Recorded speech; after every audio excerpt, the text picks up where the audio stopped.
I'm Danielle Najarian, and we are at the Macabre Faire Film Festival. Right now, I am on the red carpet with Miss Debra Markowitz. Debbie, tell me your role here at the festival. You've been here before?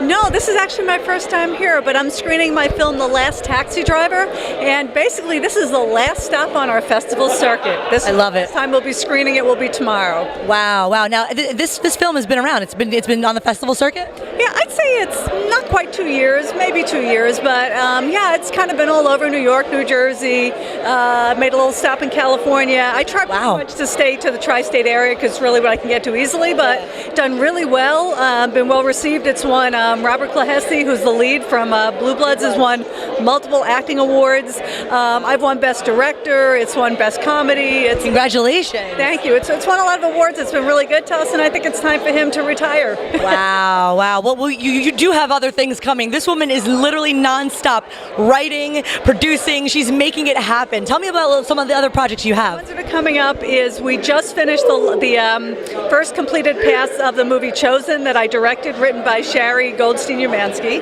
and it's a wonderful film starring Kathy Moriarty and Arash Mokhtar. It's about a drug addict who wakes up from a near-fatal overdose to find out he might be the direct descendant of Jesus Christ. I love this. Oh my gosh. An overdose, but yet he was like related to the most powerful man. Yeah, I mean, the thing that I probably love the most about this is the fact not only is it beautifully written, but it's sort of like, what if you thought you were nothing and you turn out to be everything? And I think that's something that all of us can relate to. Oh my gosh. Okay, I'm done. Now I'm speechless. I don't know what to say at this point. That's amazing. Is that why you got into filmmaking? You want to touch people's lives? I didn't think I had a choice to get into filmmaking, which is really kind of funny because it's one of those things when I was like 7, 8 years old, my parents' friends would come over with their kids and I'd tell them, okay, you go over there and say this and you go over there and say that. I didn't really know what it was. I was just playing. Took drama in school and got out of it because I figured I have to make a living. People don't really do this. Then I became the Nassau County Film Commissioner, a job I created, and I'm like, all right, so I'm kind of doing business, but yet I'm in the film industry. Then 20 years ago, well, this coming July, 20 years, I was one of the founders of the Long Island International Film Expo, and I said, well, all right, because now that's exciting. I get to meet filmmakers. Then people started asking me to be in their films, just like little roles here or there, and I'm like, well, all right, I used to act. Okay, sure, why not?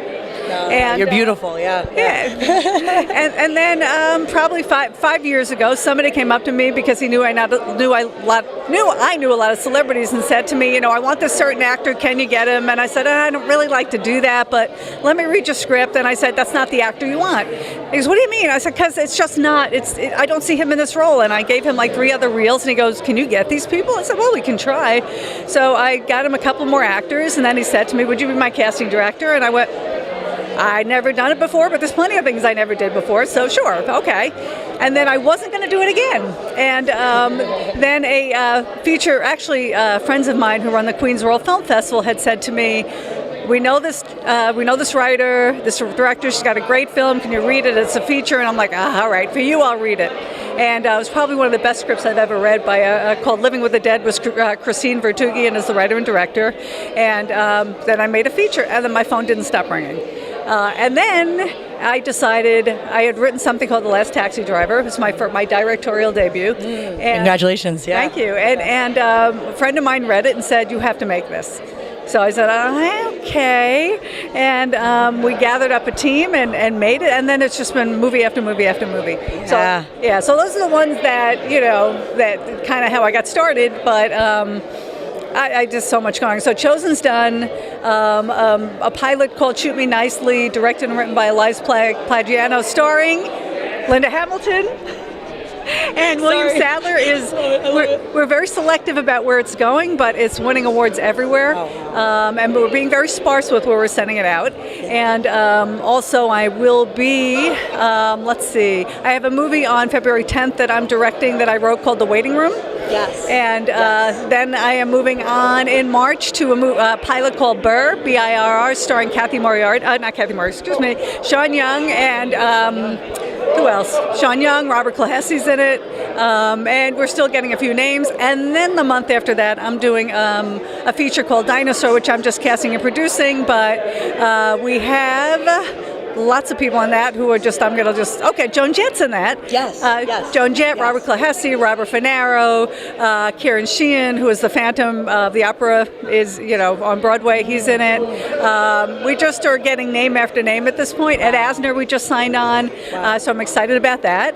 And then I just go into, hopefully, my Couple of Guys, which is the web series, which I've been putting together, which I'm finally so psyched about it. And I'm just beyond busy. Beyond busy. No, she's great. And then you were also in the panel, too. So after doing all of this that she does, this amazing, powerful woman, she literally had time to speak to other women at a panel, which was called Women in Film. And she was inspiring other women to literally get up, get behind the camera, make things happen. And so, really fast, I mean, your journey, have you noticed that being a filmmaker, being a woman in film, that it was very easily received, or was there a lot of obstacles that kind of came up normally? Well, the interesting thing is when you do things independently and you create your own work, I almost didn't even notice any problems because I make my own work.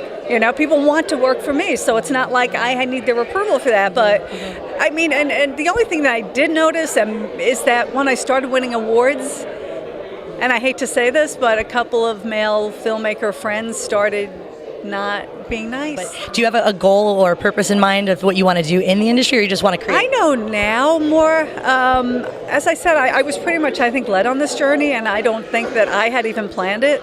And John, who's my husband now, that we just got married this past summer. Congratulations! Oh my God! Thank you. We've been together 10 years. I was gonna say, I thought you were together for a long time. Yeah, we were together for about 11 years before I finally said, okay. I love it. I love it. No, you seem like you've been together for years. We have been. Yeah. It's just, he even said to me, did you imagine, because the journey I'm taking, I don't even know where it's taking me. It's just going. And he said to me, did you even think 5 years ago you'd even be making your own movies? And I said, I never in a million years would have thought that. I just feel that there's stories I have to tell.